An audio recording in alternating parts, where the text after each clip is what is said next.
Hello guys, मेरा नाम है मयंक और आप देख रहे हैं कोडिंगर। और आज के इस वीडियो में हम देखने वाले हैं डेगर का एक और एनोटेशन @सिंगलटन। तो इस वीडियो में हम देखेंगे कि कैसे हम @सिंगलटन को यूज कर सकते हैं और इसकी ज़रूरत क्या है।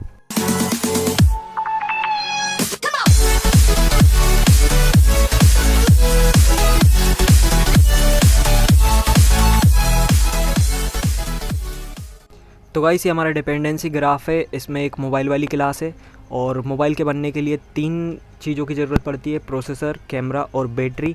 प्रोसेसर जो है वो एक इंटरफेस है और इसकी फर्दर इम्प्लीमेंटेड क्लासेस स्नैपड्रैगन और मीडियाटेक हैं। स्नैपड्रैगन में एक डिपेंडेंसी एक क्लॉक स्पीड, मीडियाटेक में डिपेंडेंसी एक क्लॉक स्पीड और कोर, और जो कैमरा है उसमें डिपेंडेंसी है मेगापिक्सल। ऐसी बैटरी के लिए डिपेंडेंसी है लिथियम और कोबाल्ट। तो गाइस, ये हमारा एंड्रॉयड वाला प्रोजेक्ट है और उसकी ये मेन एक्टिविटी है। तो मेन एक्टिविटी में हम जैसा कि एक मोबाइल ऑब्जेक्ट को इंजेक्ट करवा रहे थे। तो जब भी हम किसी मोबाइल ऑब्जेक्ट को इंजेक्ट करवाते हैं तो क्या होता है कि मोबाइल के बनने के लिए जितनी भी क्लासेस ज़रूरी हैं उन सारी की सारी क्लासेस के एक एक ऑब्जेक्ट क्रिएट हो जाते हैं। जैसे कि मोबाइल के बनने के लिए कैमरा, बैटरी, प्रोसेसर, इन सारी चीज़ों की ज़रूरत है। तो एक प्रोसेसर बन जाएगा, एक कैमरा बन जाएगा, एक बैटरी बन जाएगी। बैटरी के बनने के लिए एक लिथियम की ज़रूरत है, तो एक लिथियम, एक कोबाल्ट। मतलब जितनी भी यहाँ पर चीज़ें दिख रही हैं ये सारी की सारी क्लासेस के एक एक ऑब्जेक्ट क्रिएट हो जाएंगे। अब मान लीजिए कि यदि हम मोबाइल के 2 ऑब्जेक्ट क्रिएट करवाते हैं, 2 ऑब्जेक्ट इंजेक्ट करवाते हैं, तो क्या होगा। तो मोबाइल के बनने के लिए जितनी भी क्लासेस की ज़रूरत है उन सारी की सारी क्लासेस के 2-2 ऑब्जेक्ट क्रिएट हो जाएंगे। मतलब 2 मोबाइल क्रिएट होंगे और 2 प्रोसेसर क्रिएट होंगे, 2 कैमरा क्रिएट होंगे, 2 बैटरी, और ये जितनी भी आपको क्लासेस दिख रही हैं सारी की सारी क्लासेस के 2-2 ऑब्जेक्ट क्रिएट हो जाएंगे। ऐसे यदि हम 3 मोबाइल के ऑब्जेक्ट बनाते हैं तो 3 मोबाइल के ऑब्जेक्ट क्रिएट होंगे और मोबाइल के बनने के लिए जितनी भी क्लासेस की ज़रूरत पड़ रही है उन सारी की सारी क्लासेस के 3-3 ऑब्जेक्ट क्रिएट हो जाएंगे। मतलब आप जितने मोबाइल बनाओगे, मोबाइल के बनने के लिए जितनी भी क्लासेस की ज़रूरत होती है उन सारी की सारी क्लासेस के उतने ही ऑब्जेक्ट क्रिएट हो जाएंगे। तो मैंने अभी आपको जो बोलकर बताया उसको हम प्रैक्टिकली देखते हैं। तो उसके लिए हम अपनी मोबाइल वाली क्लास के कंस्ट्रक्टर में एक लॉग लगाते हैं और इस लॉग के अंदर हम लिखेंगे battery.toString। तो इससे क्या होगा, बैटरी जब भी क्रिएट होगा बैटरी का ऑब्जेक्ट तो उसका हैश कोड हमको मिल जाएगा।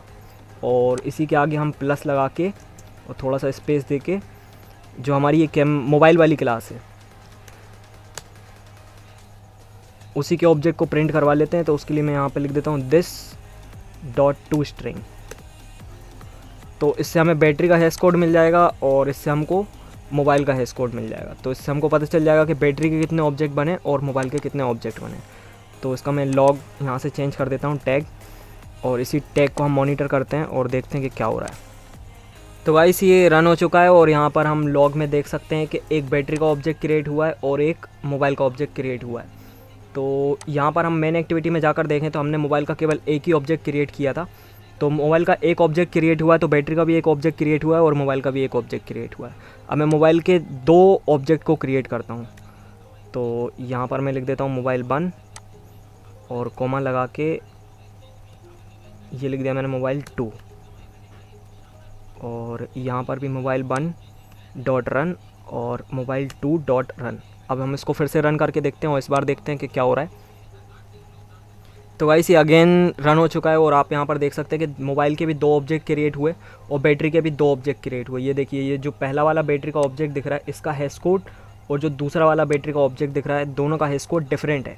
ऐसे ही जो मोबाइल वाला ऑब्जेक्ट है उसका हैश कोड और ये दूसरे वाले मोबाइल का ऑब्जेक्ट का हैश कोड दोनों डिफरेंट हैं। तो ये दोनों चीज़ें डिफरेंट आ रही हैं, इसका मतलब क्या है कि दोनों के अलग अलग ऑब्जेक्ट क्रिएट हुए हैं। तो अभी हम क्या चाह रहे हैं, हम ये चाह रहे हैं कि मोबाइल का ऑब्जेक्ट तो हर बार नया बने, लेकिन जब भी मोबाइल का ऑब्जेक्ट बने तो बैटरी का ऑब्जेक्ट जो है वो रीयूज हो। एक बार पहली बार बैटरी का ऑब्जेक्ट भी क्रिएट हो जाए और सेकंड टाइम जब भी उसको ज़रूरत हो पहली बार के बाद में तो वो जो पहली बार ऑब्जेक्ट बैटरी का बना था वही हर बार रीयूज हो जाए। तो ऐसा करने के लिए हम क्या करेंगे, जहाँ पर हमने बैटरी का ऑब्जेक्ट कैसे क्रिएट करना है डेगर को बताया था वहाँ पर हमको जाना पड़ेगा। तो उसके लिए मैं खोलता हूँ मॉड्यूल और ये रहा बैटरी मॉड्यूल। तो बैटरी मॉड्यूल से डेगर को पता चलता है कि बैटरी का ऑब्जेक्ट कैसे क्रिएट करना है। तो जो ये बैटरी का ऑब्जेक्ट प्रोवाइड करवा रही थी जो हमारी मेथड गेट बैटरी नाम की मेथड, तो इस मेथड के ऊपर मुझे लिखना पड़ेगा @सिंगलटन। और जो ये @सिंगलटन है इसका हम इंपोर्ट जाकर देखें तो ये किस पैकेज में है, जावा एक्स वाले पैकेज में है। तो मतलब ये डैगर स्पेसिफिक चीज़ नहीं है, ये जावा एक्स के अंदर डिफ़ाइन है। ठीक है, इसको भी मैं बंद कर देता हूँ और इसको अब हम रन करके देखते हैं और देखते हैं क्या हो रहा है।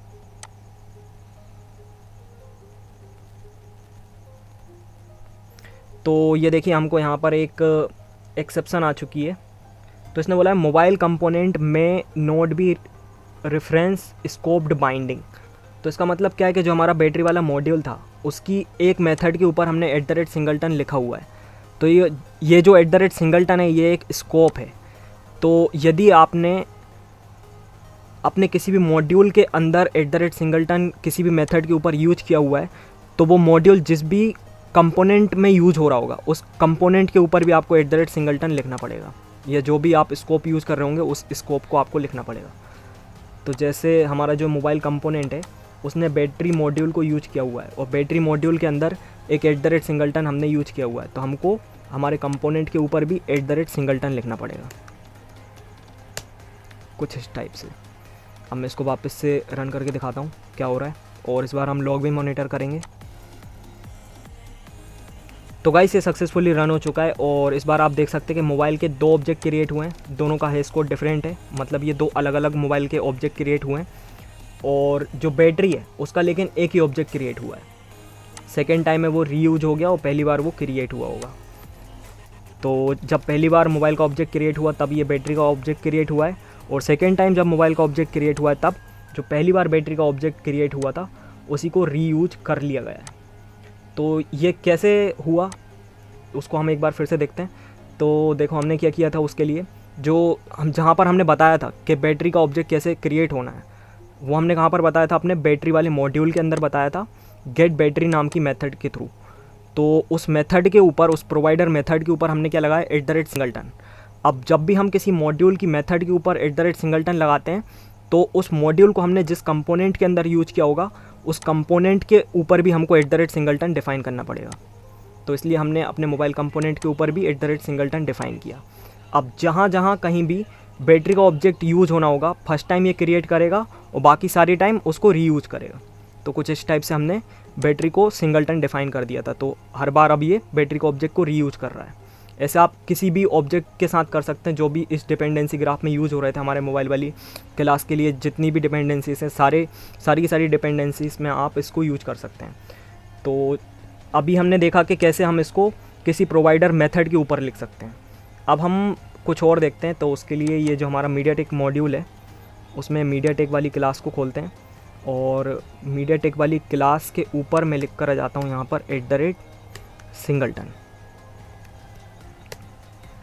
अब जो ये मीडियाटेक वाली क्लास है इसके कंस्ट्रक्टर के ऊपर @इंजेक्ट लिखा हुआ है, ठीक है, इसीलिए मैंने इस क्लास के ऊपर भी @सिंगलटन लिखा हुआ है। तो यदि आप कंस्ट्रक्टर इंजेक्शन का यूज कर रहे हैं तो आप क्लास के ऊपर भी डायरेक्ट जाकर @सिंगलटन लिख सकते हैं। तो उससे क्या होगा कि मीडियाटेक का भी अब जहाँ कहीं भी यूज हो रहा होगा तो मीडियाटेक को भी ये एक ही बार बनाएगा, बार बार नहीं बनाएगा, हर बार ये क्या करेगा फिर रीयूज करेगा। तो इसको भी मॉनिटर करने के लिए हम अपनी मोबाइल वाली क्लास में जाके जो हमने बैटरी के साथ किया था सेम टू सेम हम अपने प्रोसेसर के साथ भी कर लेते हैं, क्योंकि मीडियाटेक जो है वो प्रोसेसर की इम्प्लीमेंटेशन क्लास है। तो मैं यहाँ पर थोड़ा सा स्पेस बनाता हूँ,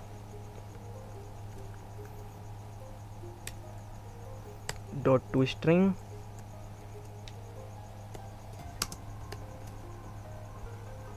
कुछ इस टाइप से, ठीक है।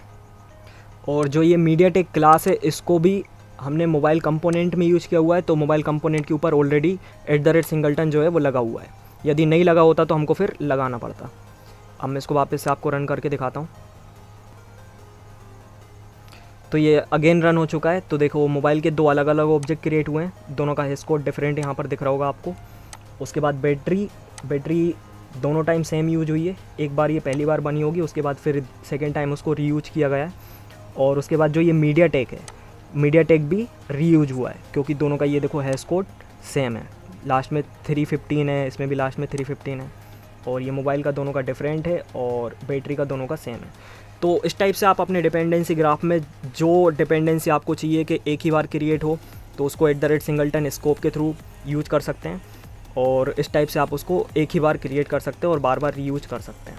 तो अभी हमने इसको 2 जगह पर देख लिया कि कैसे हम इसको प्रोवाइडर मेथड के साथ यूज कर सकते हैं, और जहाँ पर यदि हम कहीं पर कंस्ट्रक्टर इंजेक्शन दे रहे हैं तो हम डायरेक्ट क्लास के ऊपर भी इसको लिख कर आ सकते हैं।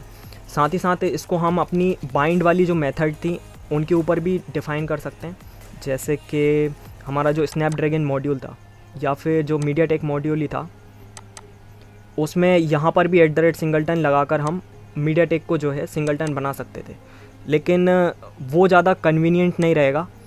उससे ज़्यादा सही ये रहेगा कि आप डायरेक्ट जाकर इंजेक्ट यदि आपने यहाँ पर लिखा हुआ है तो @सिंगलटन यहीं पर लिख दें।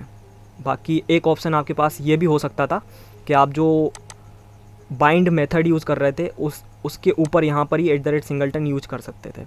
तो एक और आपके पास में ये वे भी हो सकता है। तो टोटल हमारे पास मतलब 3 वे हैं @सिंगलटन स्कोप को यूज़ करने के। या तो आप बाइंड मेथड के ऊपर यूज़ कर लीजिए, या प्रोवाइडर मेथड के ऊपर यूज़ कर लीजिए, या डायरेक्ट यदि आप कंस्ट्रक्टर इंजेक्शन यूज़ कर रहे हैं तो क्लास के ऊपर यूज़ कर लीजिए। और कहीं पर भी आप यूज़ करें, फिर एट द लास्ट जो आपका कंपोनेंट है, जिस कंपोनेंट में वो यूज हो रहा होगा, तो उस कंपोनेंट के ऊपर भी आपको @सिंगलटन एट द लास्ट में लिखना पड़ेगा। तो गाइस, इस वीडियो में हमने देखा कि कैसे हम डेगर में जो हमारा डिपेंडेंसी ग्राफ है उसमें डिफरेंट ऑब्जेक्ट को रीयूज कर सकते हैं। तो ये बहुत ही ज़्यादा यूज़फुल हो जाता है जब जैसे कि आप कोई एंड्रॉयड एप्लीकेशन बना रहे हैं, उसमें रेट्रोफिट लाइब्रेरी का यूज़ कर रहे हैं। तो रेट्रोफिट का जो ऑब्जेक्ट है वो हम एक ही बार क्रिएट करें और हर बार उसको हम रीयूज करें, तो उस टाइम पर ये बहुत ही ज़्यादा काम में आने वाली चीज़ हो जाती है। और भी एप्लीकेशन में बहुत सारी चीज़ें ऐसी रहती हैं जो एक ही बार क्रिएट करके हम बार बार उनको रीयूज कर सकते हैं, क्योंकि ऑब्जेक्ट क्रिएशन वाला जो काम है उसी की वजह से बेसिकली हमारा जो एप्लीकेशन है वो स्लो होता है। और ऑब्जेक्ट हम अपने एप्लीकेशन में एक ही बार बना कर रख लेंगे और बार बार उसको रीयूज करेंगे, तो उससे हमारे एप्लीकेशन की परफॉर्मेंस जो है वो इम्प्रूव हो जाएगी। तो आगे और हम इसको देखेंगे कि डिफरेंट स्कोप्स को हम कैसे यूज कर सकते हैं। अभी जस्ट हमने सिंगलटन स्कोप को देखा है, आगे हम देखेंगे कि कैसे हम खुद का स्कोप भी क्रिएट कर सकते हैं।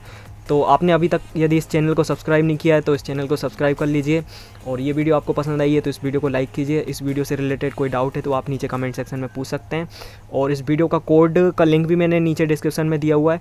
साथ ही साथ सारे सोशल मीडिया अकाउंट्स का लिंक भी नीचे दिया हुआ है डिस्क्रिप्शन में, आप वहाँ पर जाकर कोडिंगर को फॉलो कर सकते हैं। और वीडियो को शेयर भी कर दीजिए अपने दोस्तों के साथ। मिलते हैं अगले वीडियो में, तब तक के लिए बाय।